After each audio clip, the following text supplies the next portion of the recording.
Hello YouTube, it's Lion here with Hobbies of a Man once again, and today we're going to do another light novel review. So today's review is on Cooking with Wild Game, Volume 1. This one is written by Ida, or EDA. It's illustrated by Kochimo. It's published by J Novel Club, and it's digital only, and I would really like it if they were physical.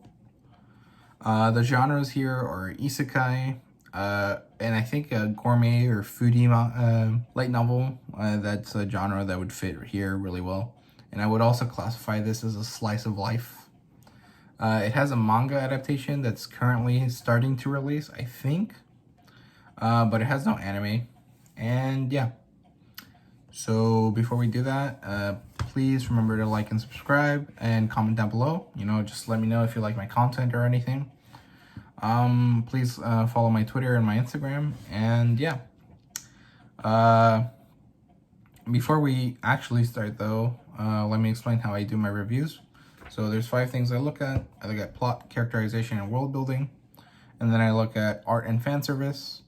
The first 3 are for the sake of the review, and the other 2 are for the enjoyment.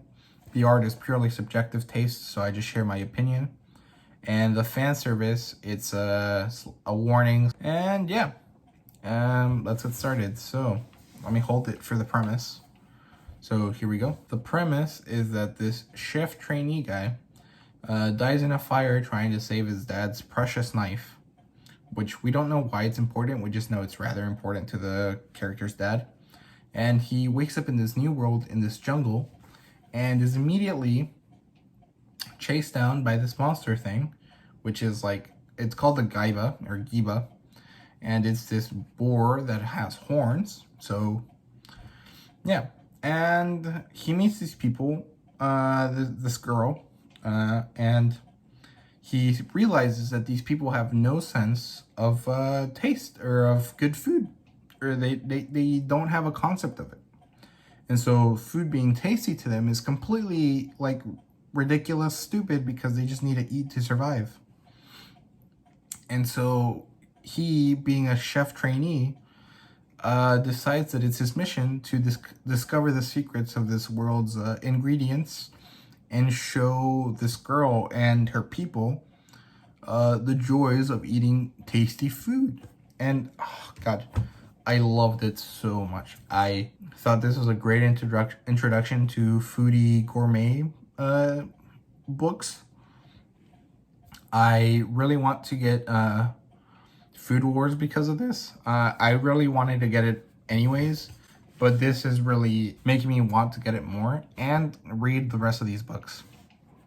As of right now, I already read the second one, and I'm trying to start the third one soonish, but I have tests next week, so I can't start anything new. And yeah, I love this book a lot.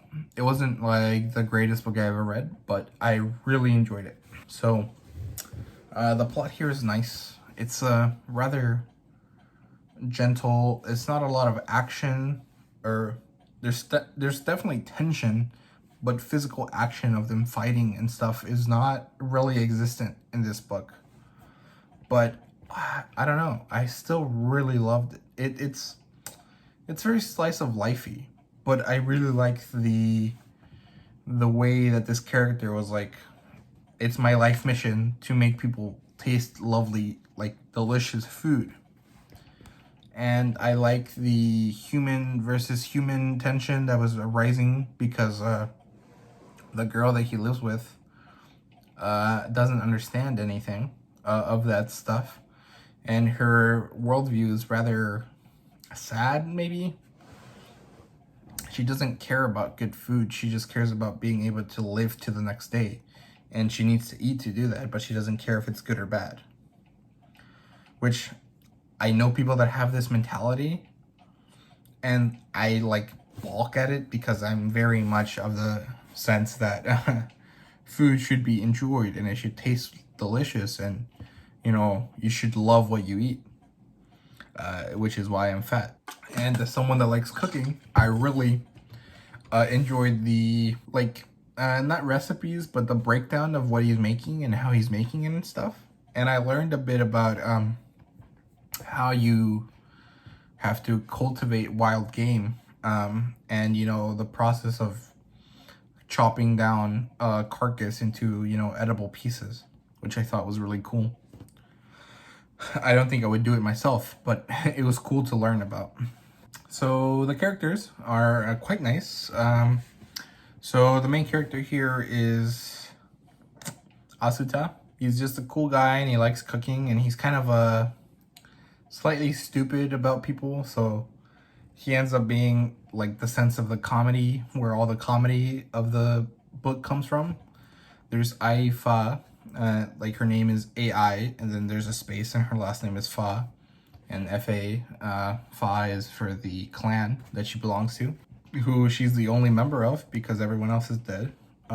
She's very much a tsundere, and you know Asuta makes note of this multiple times, and it's also rather funny because she's very cold-hearted towards everyone, but she gets easily flustered with him. And so there's a bit of romance going on there. Not really, but there's hints of it, you know, sprinkled in. Yeah, and then they're basically the only characters for most of the book. Near the end, you meet the Rue clan, and you know, they're like the epitome of hot barbarians. Like all the men are rather animalistic and strong and powerful, and like nothing like Asuta, who's like a very meek, small guy. And all the women are specimens of Amazonic beauty and rather cute lollies for one of them. And yeah, I like the characters because they're just both diligent and earnest and rather kind on the inside, even if they don't always show it. Like Afa is rather interesting because she's a tsundere and she's like rather mean and like straightforward and blunt, but she still cares, right? And Nasuta, like I said, he's just a cool guy that likes cooking. And that's like his passion, and he just wants to share it with everyone. So yeah, I enjoyed it. Yeah. The world building is pretty good. I mean, there's not really that much. So it juxtaposes modern food culture versus what, you know, maybe might be food culture, if you can call it that, in the early stages of human evolution and like human society. It also shows you cavemen-esque people that live in the Middle Ages. Or, well, I don't know if it's the Middle Ages because we haven't left the village. But all the other places that they talk about are somewhat pagan or starting to be monotheistic. And the only thing that they have is stone for building. So that feels kind of medieval, you know, Dark Ages type of stuff. And I really enjoyed the effort that goes into the food.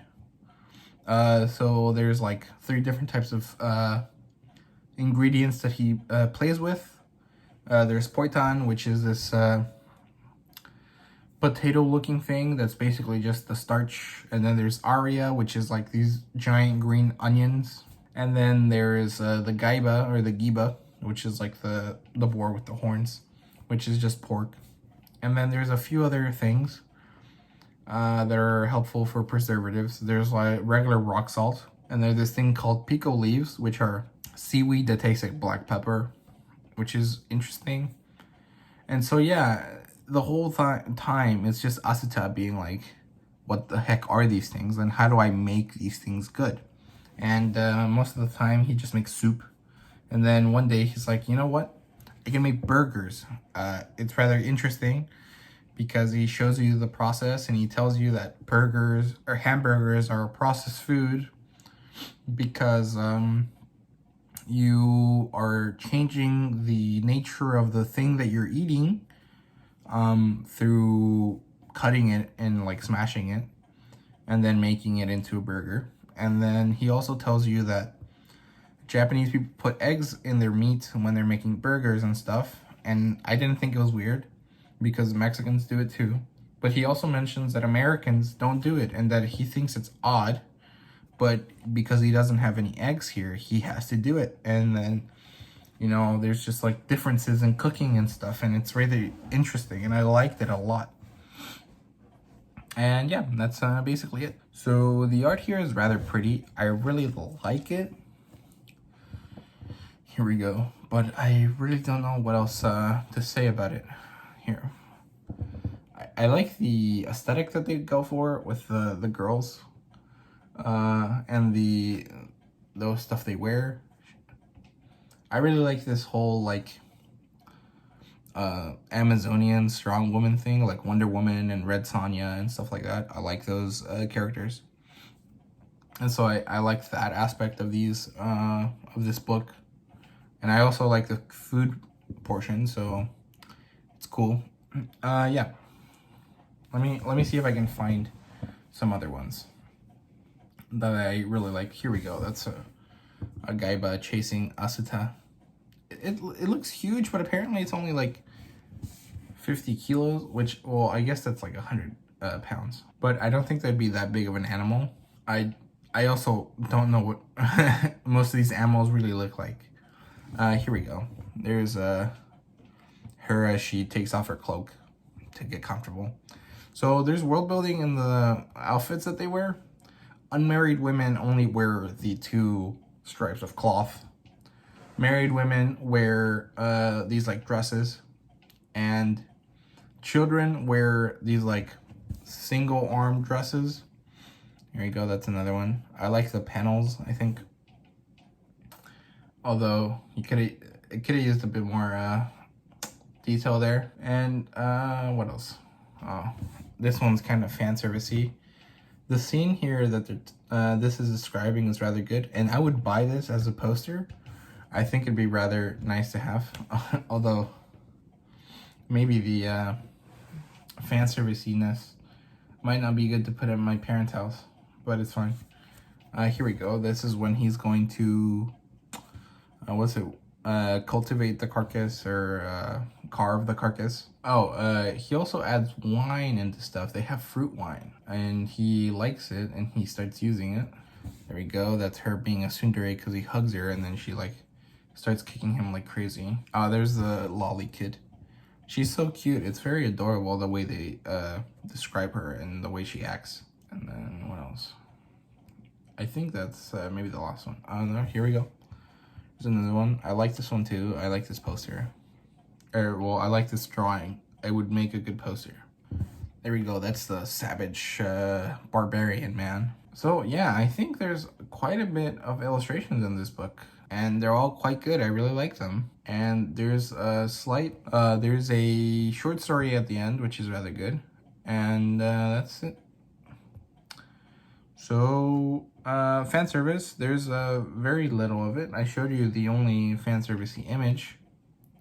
And there's a bit of description, like Asuta takes a lot of time looking at Aifa and then the girls of the Ru clan and examines them. And there's this one character who exudes sexuality, and he like is very concerned because she's like so hot that he's like, oh god, I'm gonna get distracted, you know? And it's fun. But yeah, if you don't like that, maybe skip through it, skim it. It doesn't really ruin the story, and it's not really the main focus. It's just something that he notices because he's, you know, a guy. And yeah, so my rating is a 4.5 out of 5 or a 9 out of 10. I would definitely recommend it, and like I said, I can't think of any similar titles. And yeah, the only comment I have here that is, it's not really a complaint, but it's just something I noticed, is that here we go.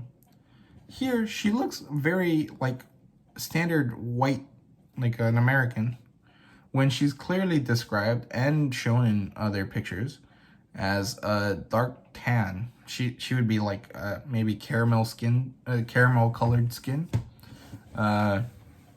You know, she'd look kind of Hispanic or maybe Arabic with like blue eyes and blonde hair. And as you could see in the other illustrations that I showed, they clearly have much darker skin than him. Like, here we go. That's him. He's completely white. And then there she goes. She's rather darker than him. And in the cover illustration, they look almost the same color. And Like I said, it's not a big deal. I just would prefer the consistency, and I think it would be rather good to have that like skin tone change. I understand why they did this. It's probably a little not easy to make the darker skin tone work in this kind of drawing and painting, because she would probably blend in too much with the background and stuff. But I would have liked to see it, and that's the only maybe negative that I have over this book. Yeah, please like and subscribe, comment down below, let me know what you think and stuff. And yeah, thank you guys for watching. See you guys later.